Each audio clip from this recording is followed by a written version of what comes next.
Salut à tous, bienvenue dans le Carnet des Champs. Aujourd'hui, on se retrouve à la Sagne, dans le canton de Neuchâtel, sur l'exploitation de Naël Maté, pour parler de la fertilisation des prairies et plus spécialement de l'épandage de lisier. Naël, bonjour. Bonjour. Merci de nous accueillir chez toi. Pas de souci. Donc là, on se trouve dans un de tes champs. C'est une prairie? Ouais, prairie. Ici, on est justement à 1000 mètres d'altitude, ce qui fait qu'il y a principalement des prairies. Il y en a des artificielles, mais ici, on est essentiellement sur des prairies qui sont naturelles, ce qui fait qu'on vient de temps en temps faire des sursemis avec du raies ou des choses comme ça pour améliorer un peu la flore. Mais sinon, on fait très peu de travail du sol. C'est ce qu'on appelle les prairies permanentes de fauche. Exactement, ouais. Qui sont en place depuis déjà bien des années. Ouais, bien des années, ouais. Donc des prairies naturelles. Exactement. Ouais. Là, on est à mi-juin, à 1000 mètres d'altitude. Comment est-ce que tu es intervenu sur la prairie depuis le début de l'année? Alors, on a déjà attendu que la neige fonde. Et puis ensuite, on a tout d'abord pâturé, mais vraiment quelques jours, juste pour que les vaches, les vaches avec leur poids et les sabots, ça fait un effet de talage sur le terrain. Puis elles mangent déjà toutes les plantes qu'elles ne mangeraient pas en temps normal, parce que la végétation est très jeune. Et puis ensuite, après 2-3 jours de pâture, on a refermé les parcs, on a ramené les vaches plutôt à la ferme. Ensuite, on a fait un épandage de lisier avec 25 mètres cubes hectare. Et puis après, on a attendu que ça pousse jusqu'à la première coupe. Ensuite, là, on a fait récemment, il y a environ 2 semaines, la première coupe. Et puis après la première coupe, on a fait un apport de lisier avec 20 mètres cubes hectare et du slurry. Ici, j'ai pris du compost. On a mis environ 30 tonnes de compost pour 10 hectares. Et puis ensuite, là, dans environ quelques jours, on va faire un petit apport d'azote avec des engrais minéraux pour donner un petit coup de boost. Et puis après, on va attendre encore 2 voire 3 semaines. Et puis là, on va faire la deuxième coupe. Combien tu fais d'utilisation? Alors ici, on fait principalement 2 bonnes utilisations. Une troisième si ça va bien, si la météo est prête. En fauche, la troisième. Et puis après, la quatrième coupe, on la sert principalement pour pâturer avec les bêtes.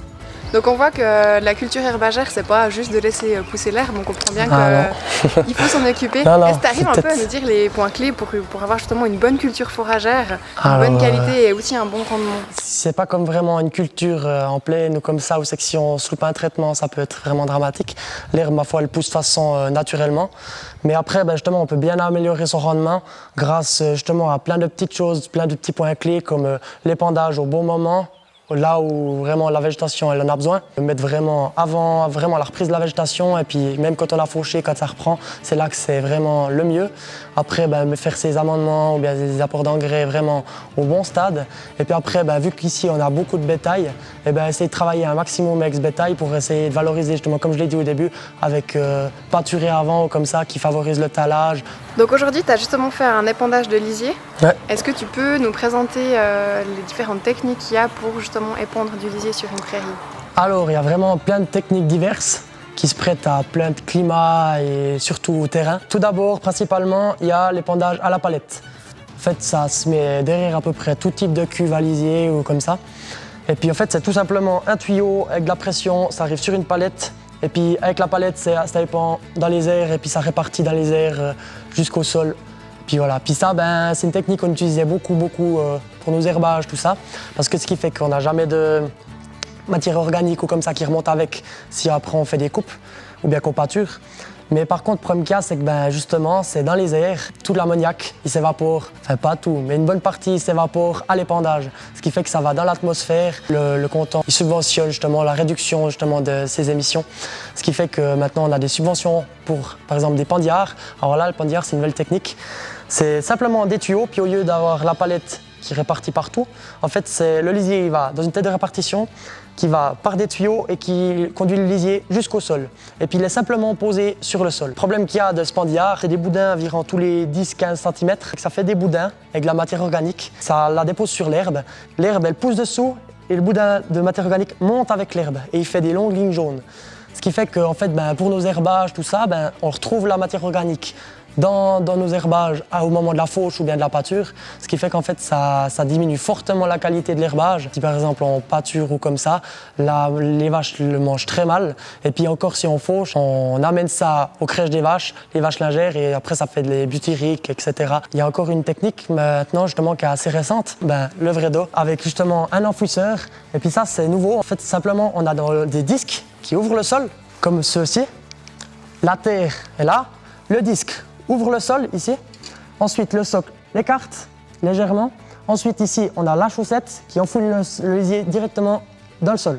Et ce qui fait qu'en fait, en mettant le lisier dans le sol, on vient environ à 5 cm. On peut régler ça suivant la pression qu'on met dessus ou bien le réglage des roues.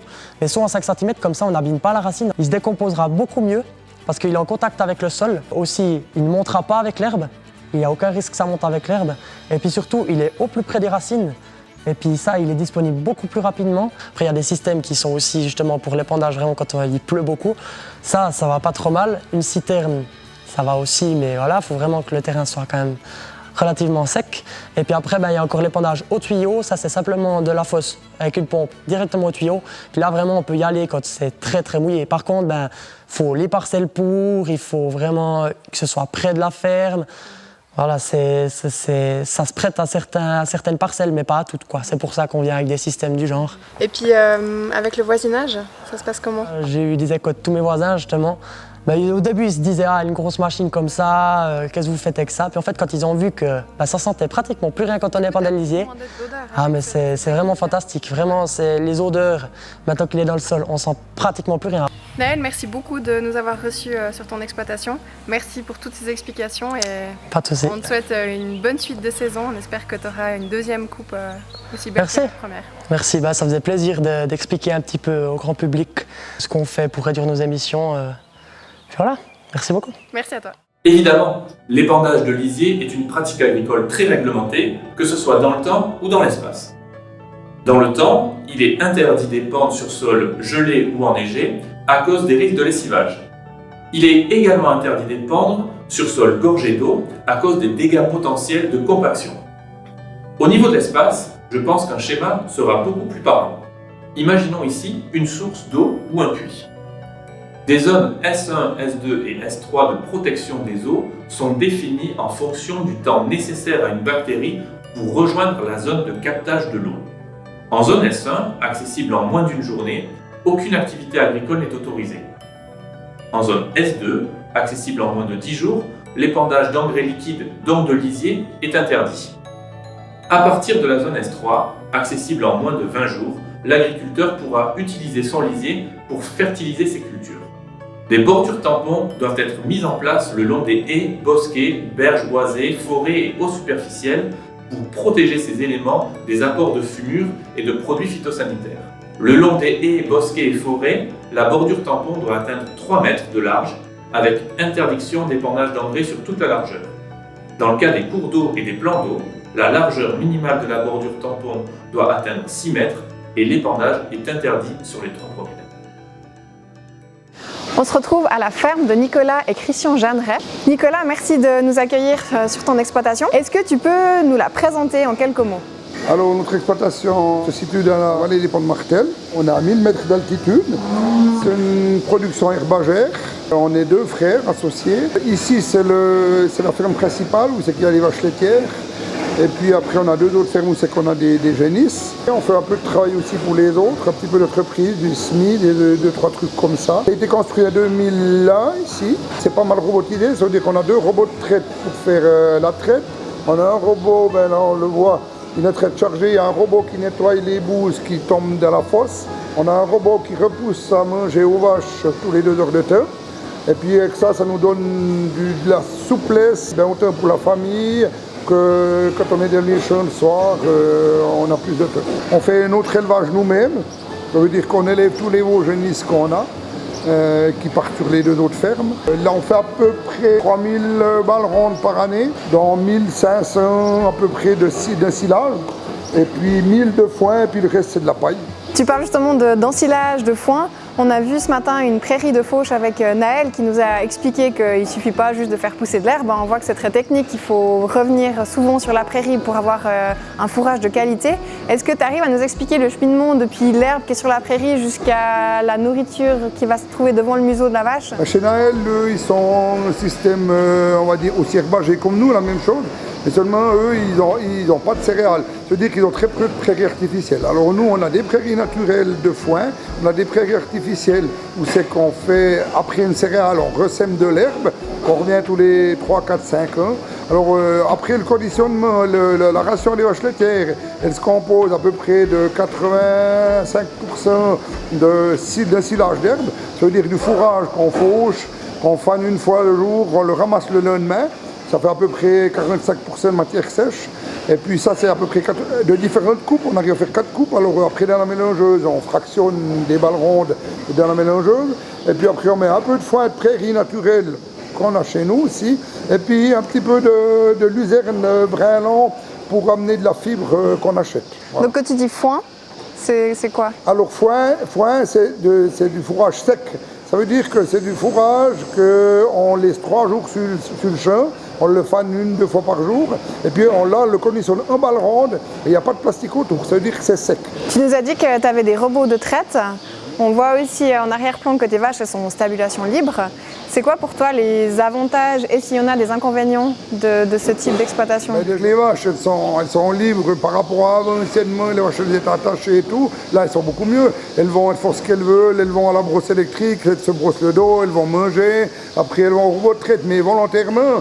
Elles vont manger de la farine. Après, elles vont dehors toute l'année.